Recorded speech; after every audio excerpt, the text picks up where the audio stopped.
Hey guys, how's it going? It is Eve, and I am the bearer of bad news. I'm sorry, but EVE Online did go free-to-play. Well, it didn't completely go free-to-play, but there's a free-to-play model being introduced to EVE Online.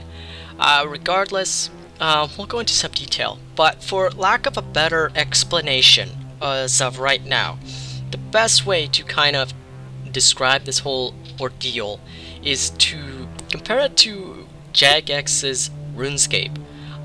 RuneScape is both a free-to-play game and a paid game, meaning that there's membership involved. But regardless of that, the free-to-play side of RuneScape, you have your certain locked skills, and you can only go to certain locations, battle certain monsters, and stuff like that. Same, to an extent, will be part of the new EVE Online idea. Basically, CCP is introducing something called alpha clones. And basically what an alpha clone is I'll read it directly off the dev blog here, but basically what it is the alpha clone state is a new base state for all clones and will be available to any character in New Eden at any time. Clones in alpha state will be able to train and use specific sets of skills, including Tech 1 frigates, destroyers, cruisers of your faction. I'll go into that in a little bit here. Along with essential weapons and modules, alphas will also train skills at a reduced rate compared to omegas. Omega clones, to put it simply, is basically a paid EVE subscription right now. You are looking at a omega clone right now on screen. This Lee would be considered a omega clone, sorry. I just lost my words here. But anyway, what I wanted to talk about is the for your faction part. That part I want to put some huge emphasis on. Right now in EVE Online, when you start a new game, let's say you're born as a Galente, and you just be like, oh yeah, whatever, I'm just gonna be Galente, when you're picking out your race. But now, the alpha clones take it into a bigger perspective, meaning that, well, the race you pick has an outcome on your endgame. By endgame, I mean basically what you can do in EVE. You can't, let's say you pick Minmatar, you cannot cross-train into a Mar ship if you're an alpha clone. You will be stuck with anything Minmatar, meaning you could only use the Rifter, the Stiletto, the Probe, the Thrasher, the Rapture, and really just stuff like that. The Bellicose, whatever. You'd really just be stuck with those ships, and fittings that CCP would say be like, oh yeah, you could use this stuff, and you can't use anything else. Alpha clones could not train into battle cruisers and stuff like that. This is completely different than the 30-day trial, where you can train into a battleship if you wanted to.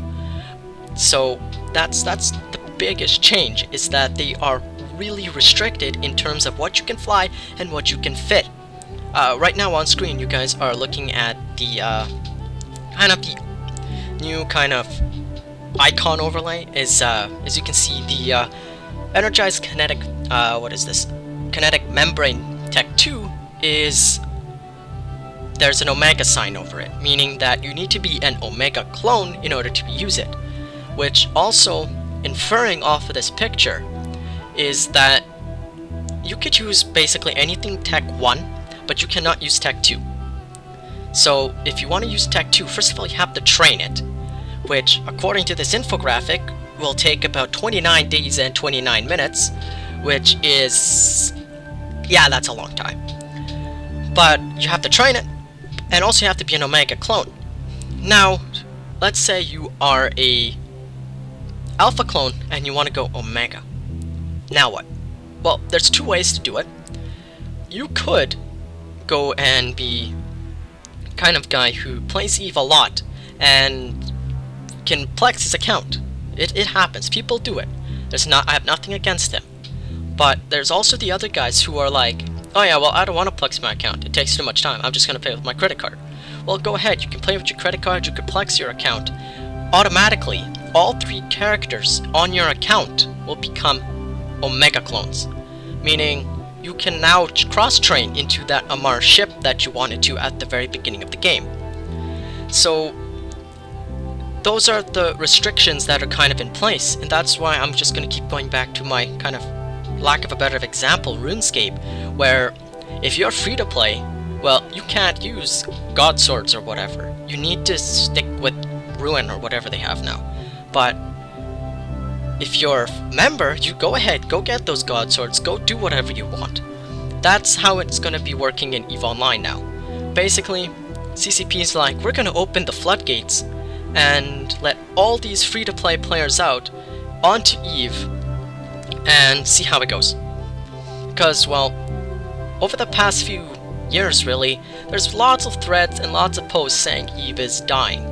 EVE is a game that will always be around. It's not a game for everyone, because EVE is a challenging game. I'll give you that. Your first month as a new character is, let's just say, it's not fun.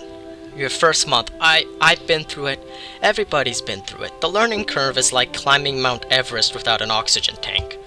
That was a terrible example, but regardless.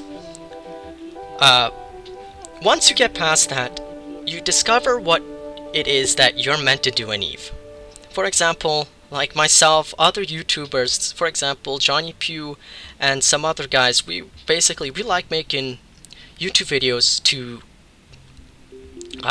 inform the community, and that's where our place is. Other players will be, for example, like the big red boat, I don't know, people from Test, or even the Matani, whose role it is in EVE is to form an alliance and lead the alliance. But with the new kind of way EVE is going to be made, it really doesn't throw a wrench into our plans.